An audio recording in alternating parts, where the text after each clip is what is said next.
దేవునికి మహిమ కలుగునుగాక. అందరం చేయెత్తి చెప్దామా? ఆమేన్. క్రీస్తునందు నా సాటి దేవుని కుటుంబ ప్రజలైన మీ అందరికీ, అలాగే దేవుని పొలంలో నా తోటి వారైన సేవకులందరికీ కూడా ప్రభువు పేరిట సమాధానం. దేవుడు మీ అందరికీ తోడయుడునుగాక. ఆమేన్.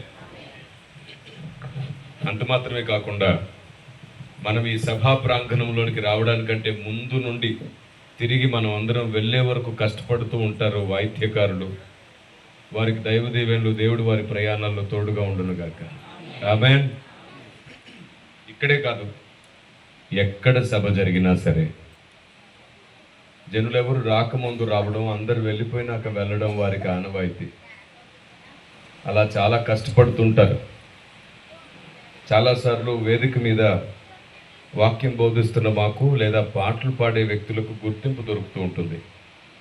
కానీ అలా సభలో వెనుకుండి అన్నింటినీ జరిగించే వారిలో చాలామంది వాలంటీర్స్, కొందరు వంటల దగ్గర పనిచేస్తుంటారు, కొందరు ఎక్కడ ఏ పని ఆగకుండా వెనుకుండి పనిచేస్తూ ఉంటారు, కొందరేమో ఇలా వాయిద్యకారుల రూపంలో పనిచేస్తుంటారు, మరికొందరేమో ఎక్కడ సౌండ్ డిస్టర్బ్ అవ్వకుండా అలా కొందరు కష్టపడుతూ ఉంటారు. కాబట్టి వారి కష్టాన్ని కూడా దేవుడు గుర్తిస్తున్నాడు, వారికి కావలసిన దీవెనను అనుగ్రహిస్తాడు దేవుడు.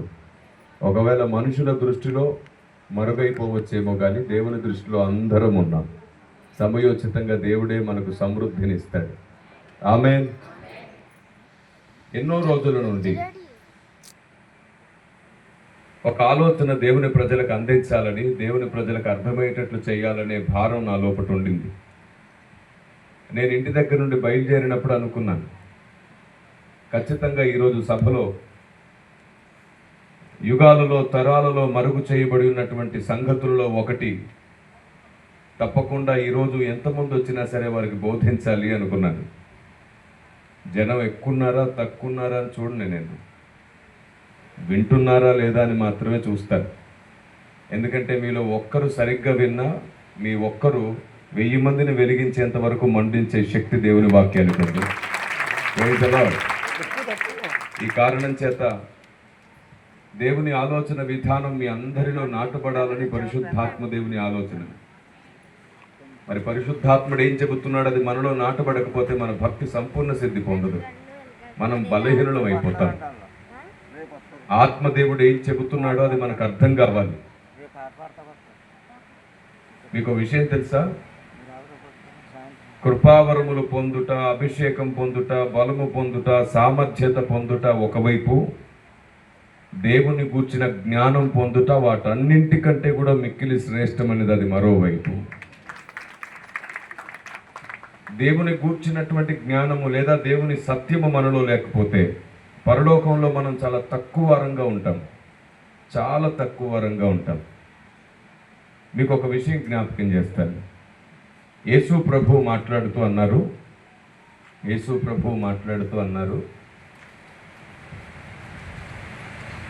నేను వెళ్ళి మీ కొరకు స్థలము సిద్ధపరిచి వస్తాను. నేను వెళ్ళి మీ కొరకు స్థలము సిద్ధపరిచి వస్తాను అని అన్నాడు. అవును, ఎక్కడ స్థలం సిద్ధపరుస్తాడంట? నేనున్న చోట మీరును ఉండులాగున. మీకు అర్థమైందా? ఆయన ఉండే చోట మనల్ని కూడా ఉండేటట్లుగా ఆయన స్థలం సిద్ధపరచాలన్నాడు. ఆయన ఎక్కడున్నాడు, ఎక్కడుంటాడు మీకు తెలుసా? ఆయన ఎక్కడుంటాడో? పరలోక రాజ్యంలో ఒక పట్టణం ఉంది, ఒక పరిశుద్ధ పర్వతం ఉంది. ఆ పరిశుద్ధ పర్వతం మీద ఆయన నివాసం చేస్తున్నాడు. మహోన్నతమైన స్థలం పైన ఆయన నివాసం చేస్తున్నాడు.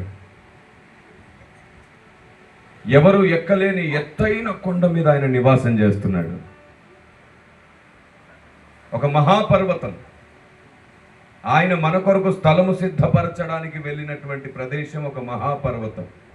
పరలోకంలో ఒక చట్టం, ఒక నియమం ఉంది. ఏమిటంటే, ఎవరు ఆయనను గూర్చి అనగా తండ్రిని గూర్చి ఎవరికి జ్ఞానం ఉంటుందో, తండ్రిని గూర్చిన సత్యం ఎవరికి తెలుస్తుందో, వారు పరలోకంలో తలగా ఉంటారు, పైవారిగా ఉంటారు. ఎందుకంటే నా ప్రభువు కూడా ఈ లోకానికి వచ్చినటువంటి ముఖ్య కారణం ఏమిటో తెలుసా? తండ్రిని గూర్చినటువంటి జ్ఞానం మనకు బోధించడానికి క్రీస్తు ఈ లోకానికి వచ్చారంట. కేవలం పాపం తొలగించడానికి మాత్రమే కాదు,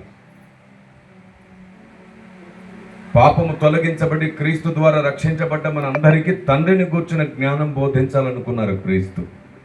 ఈ మాట ఎక్కడుంది?